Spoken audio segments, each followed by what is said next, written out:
All right, another really important logical concept to have in your logic toolkit is understanding of consistency. So what we mean by consistency is when a set of claims can all be true at the same time. Those claims will be called consistent when they can all be true at the same time. If they can't all be true, they're inconsistent.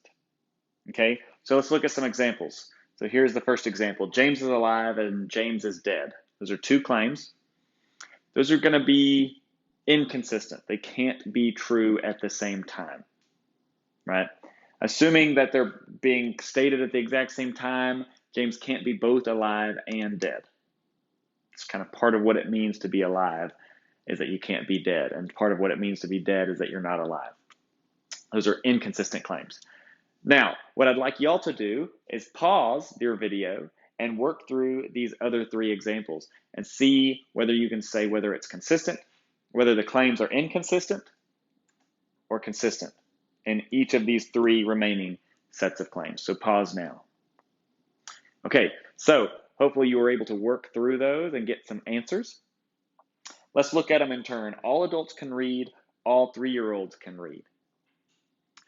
Now, neither of those true claims is true, but they're consistent in that they could be both true at the same time. Now, one way to get at this is imagine a world. Now, imagine a world. See if you can imagine a world where both claims are true. These two claims are false, but it's an interesting feature of consistency that even two false claims can be consistent because even false claims could be true. It could be true that all adults could read. You could imagine a world in which all adults are literate. They've learned how to read. You could also imagine a world where all 3-year-olds can read. It might be hard, but you could imagine that world. It might be a really weird world. All the 3-year-olds would have to be pretty smart for a 3-year-old, but you could imagine that world. And now, can you imagine both things being true at the same time?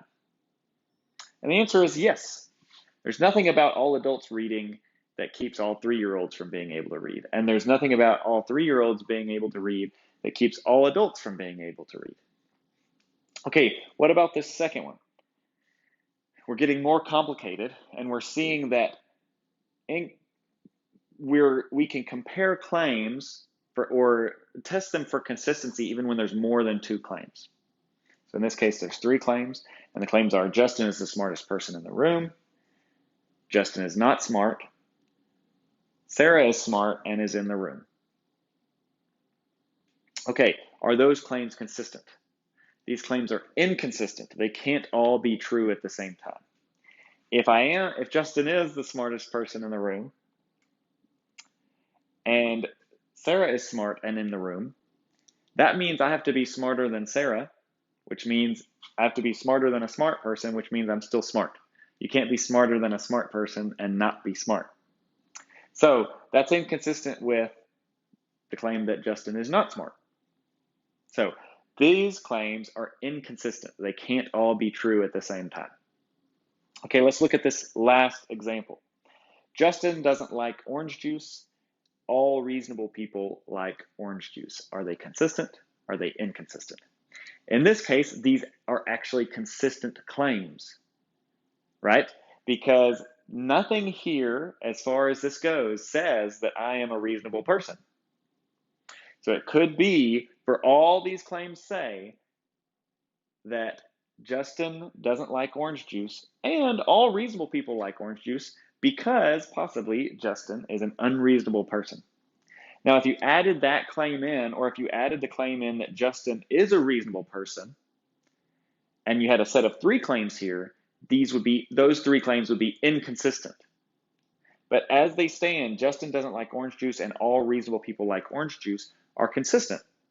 They could both be true if Justin is an unreasonable person. So when we're looking at consistency, you have to focus on just the claims you have in front of you, right? These 2 claims do not commit you to the claim that Justin is a reasonable person. And so as far as these claims go, as far as what we've been told goes, these could both be true at the same time. So consistency is about whether two or more claims can all be true at the same time. Two or more claims are inconsistent when they can't all be true at the same time. And what we saw, especially with this second case, is that even two false claims can be consistent.